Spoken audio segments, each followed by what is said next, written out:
Welcome to All Things Policy, a daily podcast supported by Pragati, a flagship media initiative of the Takshashila institution. We're a bunch of policy nerds based in Bengaluru, and we like to bring a fresh perspective to Indian affairs and an Indian perspective to global affairs. So grab a cup of coffee, sit back, and join us for today's chat.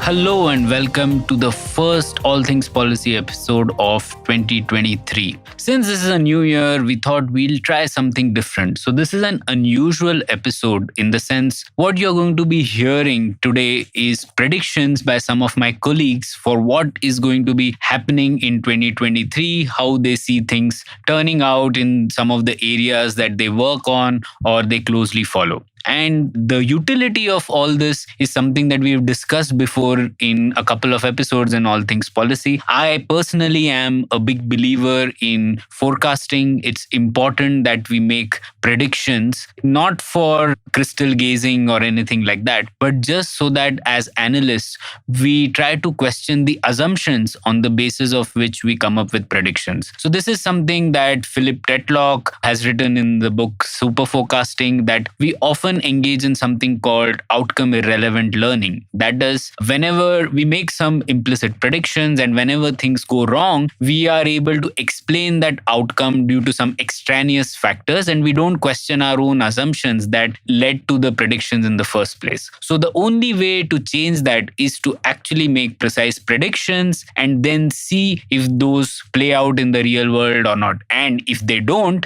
go back and ask what our assumptions were and why they were wrong. So that's what we're going to do. In today's episode, you're going to see a set of predictions for the year. And hopefully at the end of the year, we will record another episode where we'll see if these predictions did actually play out. And if they didn't, we'll get the same guess and ask them, has there been any change in their thinking on these topics or not? So that's what it is, and wish you a great 2023. And we'll begin now with the predictions. Thank you.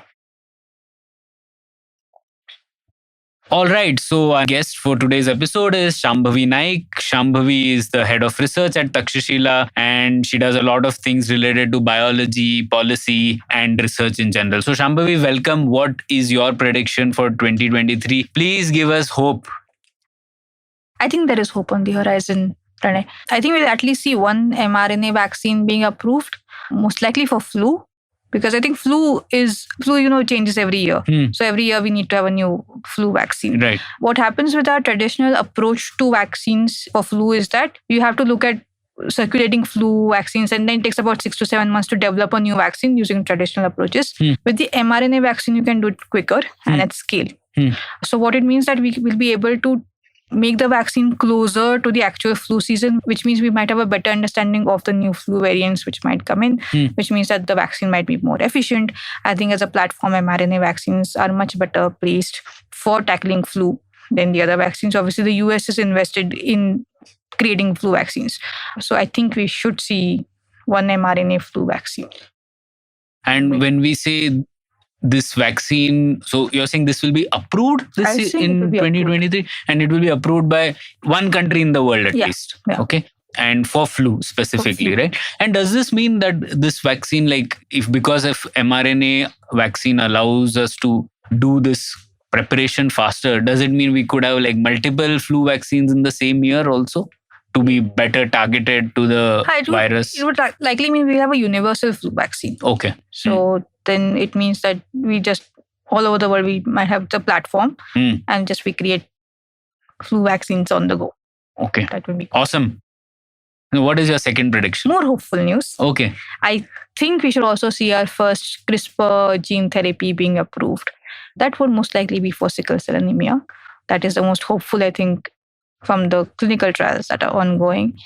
But I think both for mRNA vaccines and for CRISPR, right, the last 2 years have been both a boon and a curse in sorts, because we have seen the mRNA vaccines for COVID, we saw just the sheer pace at which they came, right? We have not been able to do that with traditional vaccines.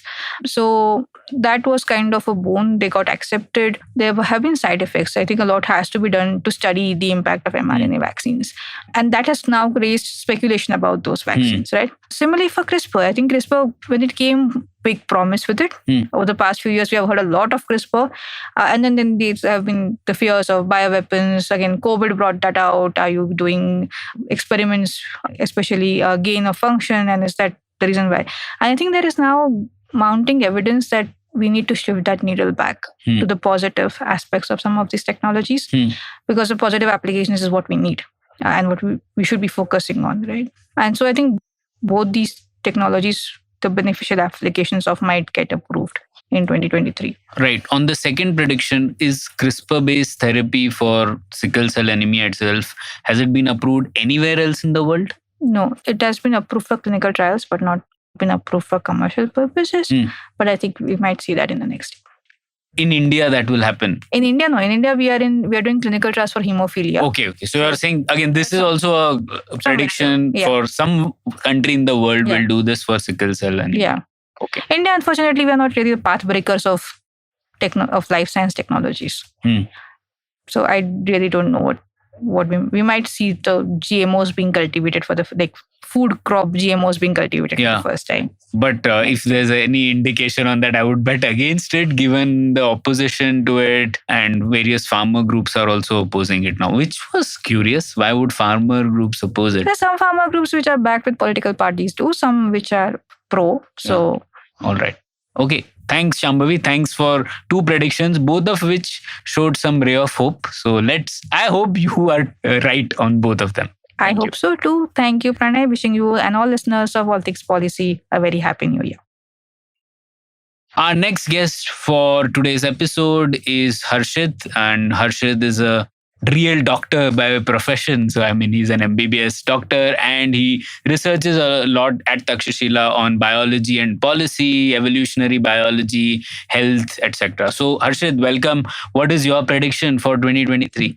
Hi, Pranay. Thank you so much for having me. So my prediction is that we'll have a zoonotic virus, either arising from the African continent or Southeast Asia, which will cross country borders and will most probably reach at least some kind of epidemic proportions. It may or may not be of great significance in India. So my predictions are based on the following reasons. But that's a very dark prediction, man. Why are you scaring us? Because if you're not scared, how will you prepare? Okay. So why? What's the basis of you scaring us this way? Yeah, so there are basically 3 points. First point is the vaccination numbers and everything have fallen across the world. So if there's one disease which is affecting your immune system, the chances of another disease coming in and mutating to a different horrendous disorder, or a chance of a zoonotic virus jumping from an animal to you increases. Second of all is malnutrition. The state of nutrition in especially these areas has depreciated. In Southeast Asia also? Yeah, Africa a lot. Southeast Asia, not that much. Not that much, but Africa a lot. And third is that we are now better at detecting new viruses and everything. So even though there were viruses which were earlier affecting everybody, now we have a better detection system. Right. So just because of the increased surveillance, we will be able to probably identify what might not have been identified earlier, and other conditions which you said, poor vaccination and malnutrition. So that's why. And can you tell what does this epidemic mean? It will be said so by the WHO or what? Yeah, so I think it should be, we'll go with the definition that WHO has. And if WHO states this is the preparedness level of the world and says this is an epidemic, then my prediction will be true. I hope you're wrong, Harshit. I too hope that. Yeah. Okay. Thanks. Thanks, Pranay. All right, so our next guest for today's episode is Shri Krishna. Shri Krishna is the knowledge manager at Takshashila and a lawyer and many, many more things. And all the beautiful library we have at Takshashila is because of him. So Shri, what is your prediction for 2023? So Pranay, I have a simple prediction to make, and that is based on the events of the last month, which I can talk about in detail. But my prediction is this, that in this year, the government will attempt to bring in a new system of appointment of judges to the higher judiciary in this country. Okay. You said attempt to bring. What does that attempt to bring mean? Does that mean that there will be a law in place or there will be a method in place which replaces the current collegium system by the end of FY23? Is that what you're saying? Yeah, so this can play out in two ways, which is why I said attempt. One is, of course, more in a more definitive and structural fashion, which is the government will bring in a new law or a constitutional amendment in this case, which will sort of either resurrect the NJAC. It will not be in the exact form as it was in 2015 because that has already been held to be invalid. So they will probably bring it with few more changes which will be palatable to the Supreme Court and try to sort of resurrect the NJC structure which will replace the existing collegium. Or the second way in which this can play out is this is more of a political process at play, considering that the government and the union judiciary cannot be at loggerheads on this issue because the public opinion on this is divided. Some people do feel that the courts need to continue making appointment to the judiciary, while others feel that, there is a lot of nepotism, opaqueness, lack of transparency, etc., in the collegium. So the government should have a say. So what they can attempt to do is sort of come to a mutual understanding. This can be through a court-mediated process, or like through a memorandum of proceeding, which has been in the news for a long time, where I feel the government will have a greater say than it currently does. Right now, the government has only two options when a name comes to it. It can either accept it or reject it. So there'll probably be greater say that the union government through the law ministry gets in the appointment of judges. So it can play out in either of these two ways. Okay, so government will have more than two options that they have currently. That is what you're betting on. Exactly. Okay. And just to add on, the government has a little bit more to do other than the two options I mentioned, which is through the IB report. So before any appointment goes through, IB submits a report on the judges and their past activities. So that is another way in which the government influences the appointments as of today. Okay. And you think there'll be some changes to that? That might continue as it is. I'm saying in a more formal way. There might be, say, the file might be passed through the law ministry, for instance, or suggestions through the law ministry can be taken up before the collegium, in fact, vets the appointment and makes a recommendation to the government. Okay. So true to form, a lawyer has found 3 exceptions. And there are 3 conditions that Shri has mentioned. So we'll see how this plays out, Shri. Thanks for joining. Sure. Thank you, Pranay. Okay, so the next guest for this episode is Bharat. Bharat is a program manager of our GCPP technology policy course and is a researcher on high-tech geopolitics and many other things. So Bharat, welcome. What are your predictions for this year? Yeah, thanks for having me, Pranay. So I have 2 predictions actually for this year. And so the first one is that we will see a 2x increase in the adoption of federated platforms, like for example, for social media or for communication. So for social media, you could think of Mastodon, which is an example, which is a rival, alternative to Twitter, or you can think of Matrix as an alternative to Slack or other platforms. So I think there will be a 2x increase in the number of users using these platforms. Okay, so let's make this precise. You're saying for Mastodon, the number of monthly active users will be 2x the number on December 31st, 2023 than they are on December 31st, 2022. Yes, and it's already increased significantly. Yeah, so you're cheating, man. It's already increased over the past 2 months. So I'm saying it'll be 2x from where we are now. Okay, we can. And why do you say so? One is with all the things that are happening with Twitter, I think there will be some kind of, if not a mass exodus, at least a lot of people moving out.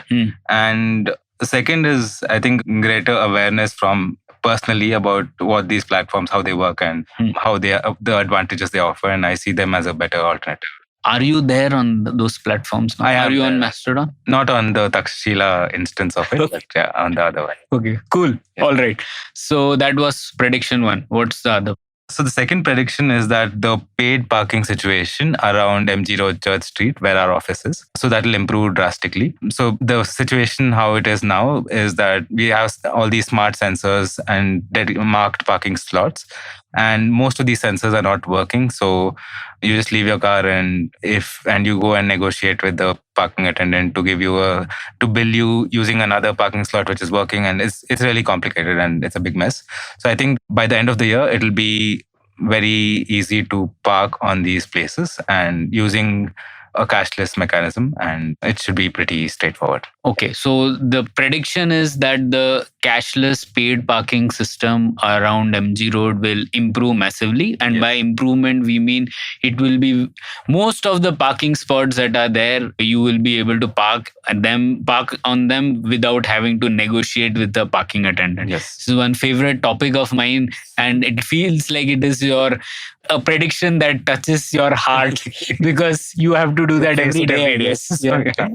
So, but Bharat, both your predictions have some hope in them, in the sense that I hope you are not mixing hope for Yes, so strategy. it's kind of wish list / prediction. Yeah. So, but yeah. Okay, thanks, Bharat. Thank you. All right, so next up is Mr. Carl Jason, and Carl is our program development manager. He does a lot of things at Takshashila. So if I start listing them out, this episode will have to double in size. So I will not do that. Carl, what is your prediction for 2023? Hey, thanks for having me, Pranay. Yeah, so I just want to start off by saying that I am a frequent user of the Rapidos and Olas and the Ubers here in the city. Recently taken to the bike taxis that are on offer. So my you could call it, sort of partially dark prediction is that either the bike taxis are going to go off the road because the auto wallahs are creating, a huge fuss over this, and they have a fairly strong lobby. So it's either going to be bike taxis off the road, or it's going to be lesser licenses and permits for autos. Because at the current state of affairs, autos have to basically, submit a CIBIL score, their registration number, pay a fee of rupees 500. So it is more onerous on them as opposed to the bike taxis. Okay, so that's your prediction. Yes. But tell me one thing. So you're saying this is for Karnataka or for any state in India will have stop bike taxes? What is your prediction? So I think the biggest impact has been in Bangalore. So my prediction is, This sort is of for it ban- rests, yeah. So you're saying either bike taxis will be banned, Yeah. or the number of licenses of autos will be reduced. Would be reduced. Okay, but why would auto licenses be reduced in the sense that within that lobby, there will be some people who will lose out, right? If the licenses are reduced? So I have the data point in front of me. About 25,000 are already unlicensed. But what has happened is that with bike taxis taking over, their numbers have gone up.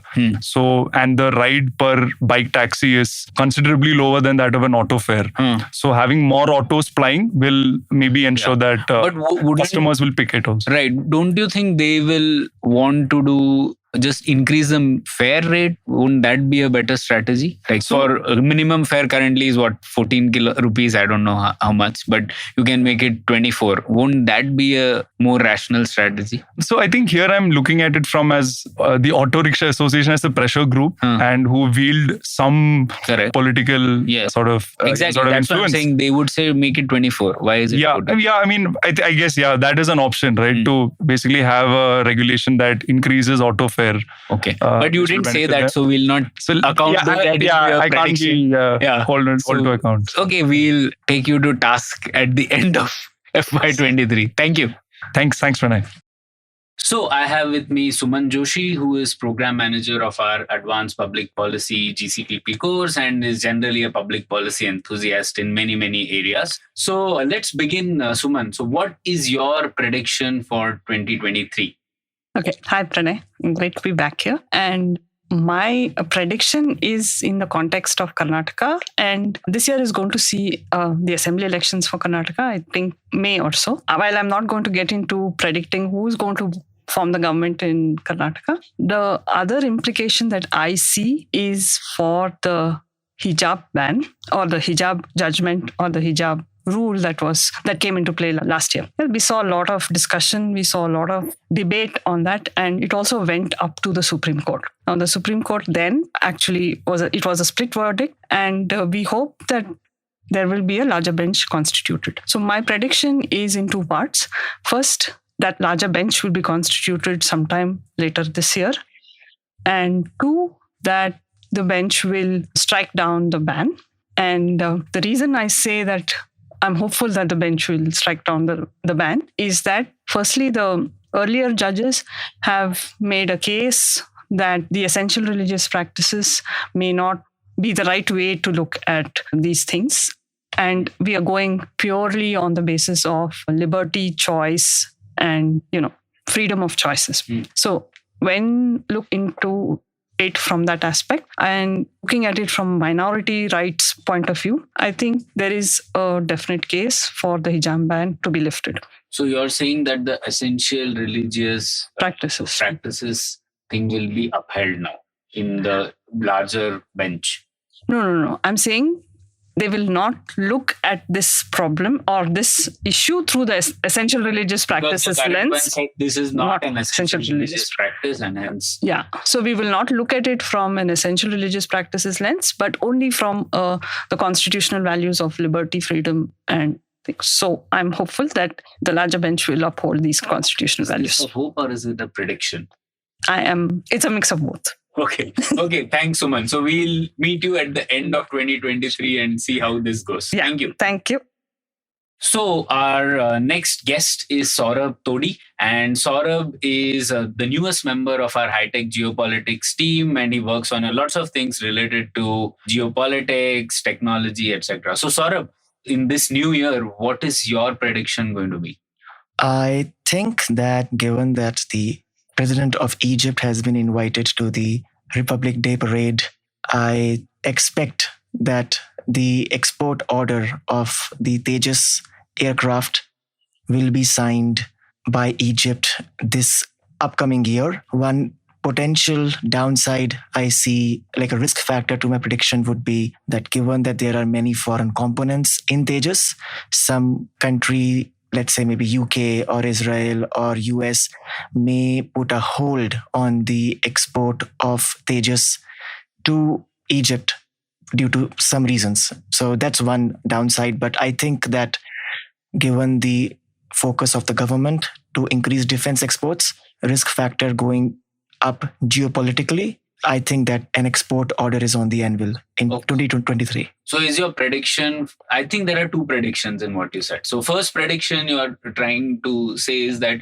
there will be one export order announced by a government, which will be definitive, saying that they'll buy X number of Tejas aircraft, and this will happen before the end of AY 2023. Yes. Yeah? Okay, so that's one.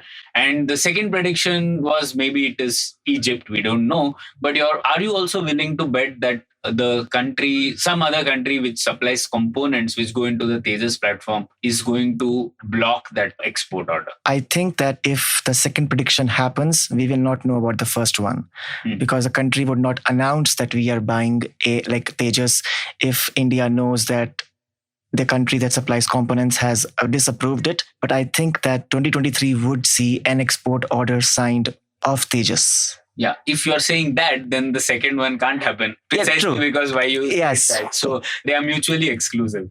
Yeah, I guess so. Yeah, so I think we'll strike that out. Okay. We will take the first one, that there will be an export control order for Tejas, which will be announced this year, and we'll see it in a major Indian newspaper that the numbers of Tejas aircraft to be supplied, exported are there for everyone to see. Yes. Yeah. Okay. Thank you, Saurabh. Thank you. Okay, next we have with us Sarthak, who is our in-house public finance expert, and he teaches economics at Takshashila's GCPP and other policies programs. So Sarthak, welcome. What is your prediction for 2023? I think most state governments in India are going to announce, as compared to the 2022, they're going to announce domicile-based reservation. So you're saying if in 2022 one state announced, then here right now there'll be more than one. How many states announced in 2022? Do you know?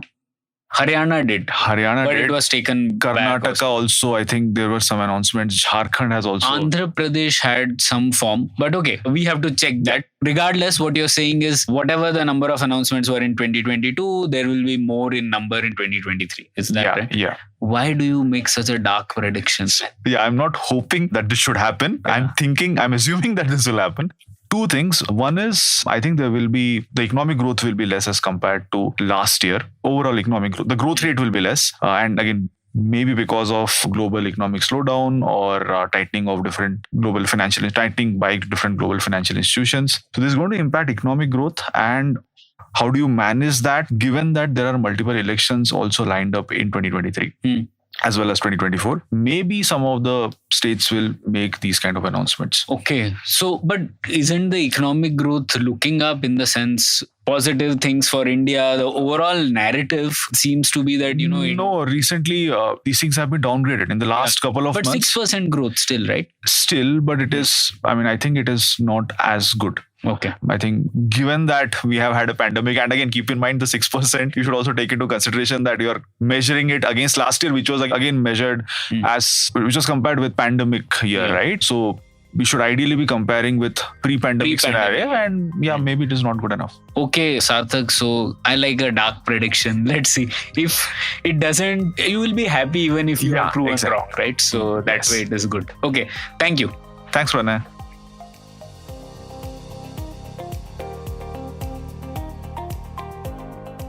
If you liked our show, don't forget to check out other interesting podcasts on the IVM network. You can tune into them on the IVM Podcast app, ivmpodcast.com, or wherever you listen to your podcasts. You can also follow IVM on social media.